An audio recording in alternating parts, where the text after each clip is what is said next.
ng mga kapatid o ng mga ka-workmate nyo, talagang hindi na talaga matiis sa baho.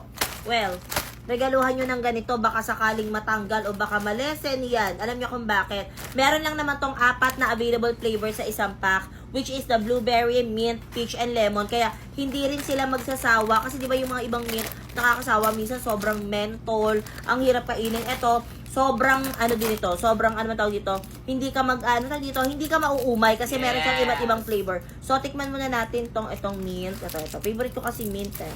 So, tikman ko muna. By the way, ito yung itsura niya. Ooh. Lasang toothpaste.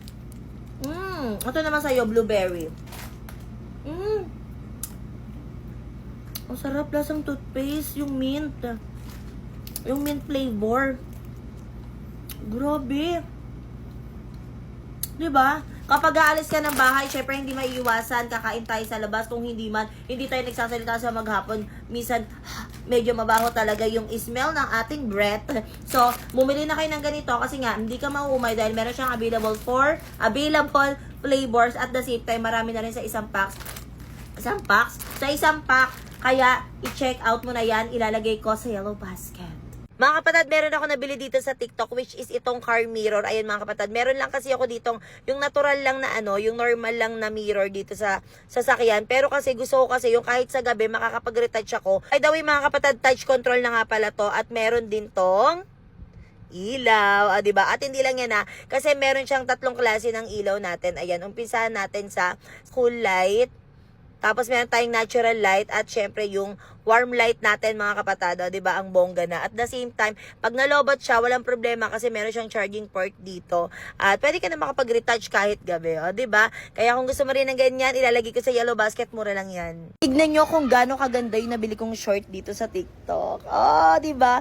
Cargo short siya na pwede sa mga plus size katulad ni Ate Aya. Meron siyang iba't ibang size at feeling ko accurate naman yung size niya kasi yung sa akin, binis ko lang din sa kung anong size ng waistline ko. By the way, ang suot ko nga pala is yung 5XL nila. Medyo maliit yung sizing.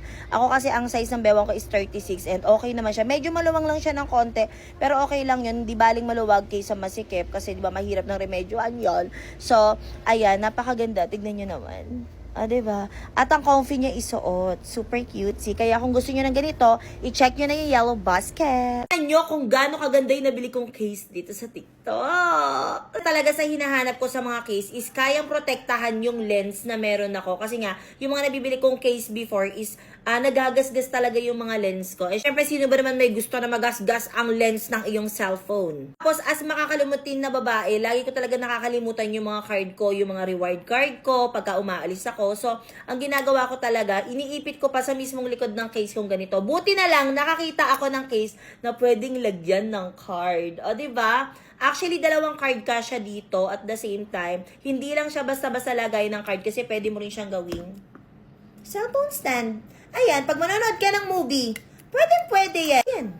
At the same time, kung titingnan nyo, parang medyo bulky siya, pero hindi. Magaan lang din siya sa personal. At the same time, kitang-kita yung loob ng, or yung pinakakulay ng phone nyo, kasi clear case na rin siya. Gusto mo ng ganito kagandang case? Well, ilalagay ko na sa yellow basket. Parang stress ko talaga nitong nakakaraang araw, kaya naglabasa na naman yung mga acne ko dyan sa aking face. Ayan, kitang-kita nyo naman yan. Pero, sa totoong buhay, kumonti na yan kasi nga may ginagamit akong product. So, pinakita ko na rin sa inyo na nakaraan yung ginagamit ko na facial wash, which is the Dr. Lan. Syempre, hindi lang natatapos doon. Dahil gumagamit din ako nitong Dr. Lan Centella Asiatica na bubble facial mask. Ayan. Meron na tong 12 pieces or 12 packs sa isang box. Sobrang dami na rin nun mga kapatid, kaya sulit na sulit ka na rin dito. Ito yung itsura niya, ayan yung laman niya. So, pwede nyo siyang bitbitin kung saan man kayo pupunta. Ayan, uulitin ko. Katulad yan, kung makikita nyo, i-zoom in ko ha. Sobrang daming force. Ang lalaki ng force ng aking face at medyo hindi talaga maganda ang skin ko ngayon. Naman natin na ang Centella Asiatica mga kapatid is good for acne prone skin niya mga kapatid. So ako inuubos ko yung isang pack na ganito dito sa aking face. Oops. Ganyan lang yan. Then binababad ko siya ng 15 to 20 minutes sa aking face. Ayun, ganyan lang. Alam nyo ba mga kapatid, kapag nilagay nyo ito sa face nyo, mararamdaman nyo talaga na parang may nagba-vacuum sa face nyo. Ganon. Talagang parang nililinis niya ang mga force dyan sa ating face. So, ganyan itsura niyan. Ako, inuubos ko yung isang pack na ganito sa aking face. Ayan, at ginagawa ko to bago ako matulog, mga kapatid. Inuubos ko talaga to kasi hindi talaga ako nagtitipid pagdating sa skincare. Kasi nga, syempre kailangan alagaan natin ang skin natin. At the same time, mura lang din kasi to kaya hindi ka manghihinayang na ubusin yung isang pack sa isang face lang o sa isang gamitan lang. At kung mapapansin nyo, parang nagbabubble na siya. Ayan, katulad ng kiniklaim nito na bubble mask din talaga siya. Teka, yung nose natin wala. After kong ibabad ng 15 to 20 minutes, tsaka ko siya babanlawan. Ano ka, damit? Hindi ka damit. So, ayan, share ko lang. 5 minutes na ang nakakaraan at ganyan na itsura niyan. Tapos, meron siyang cooling effect sa face. Ano yung face ko after banlawan? Ayan, as you can see, makakaramdam ka kaagad ng pagka, alam mo yun, yung smooth yung skin mo. Ganon! Meron ka din mga blackheads dyan, ayan, or nagre-redness din yung skin nyo. Meron medyo naiirita. Ayan, pwede sa inyo to. I-try nyo na, mura lang din, ilalagay ko sa yellow basket. Nako! Wala ka pa rin jowa hanggang ngayon. Alam mo kung bakit? Di ka pa gumagamit nito.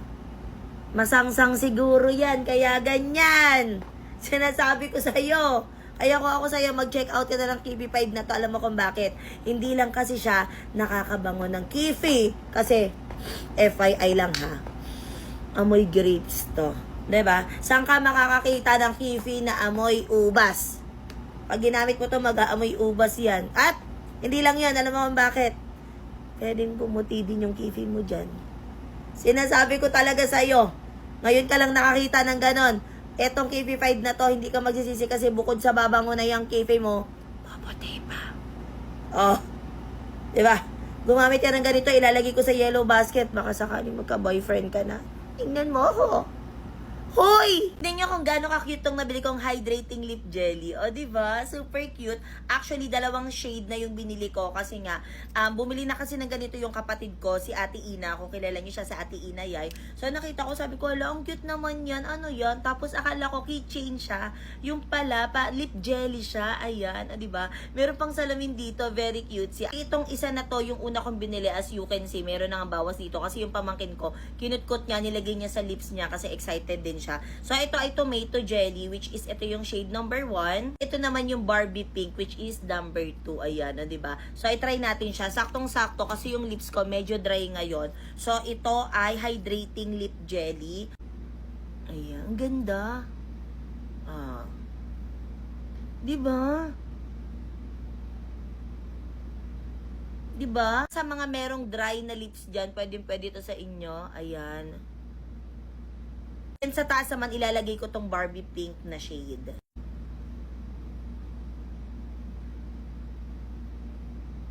No. Ang ganda.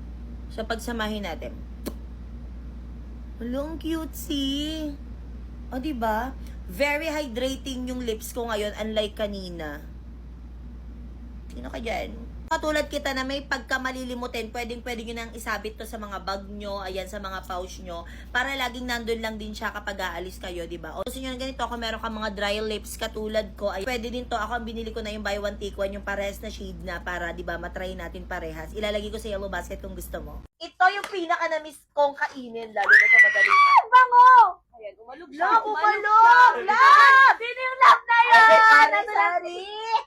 Talaga yung pinaka-na-miss kong kainin sa madaling araw. Kasi nga, di ba, lately, napaka-busy namin. So, hindi namin ito nadadala. Buti na lang nadala ni Yuki yung ganito niya! Aileen, sobrang na-miss ko talaga to. Ay, di ako yung na-miss mo, te. Hindi ikaw, pero piling ko ikaw may nami-miss ka. Ha? May sinasabi ka ba? Buti naman! Na-miss ko talaga yung lasa nito. Tikman mo. Diba? Parinig natin sa kanila kung gaano to ka-crunchy. Ayun yung mic sa'yo.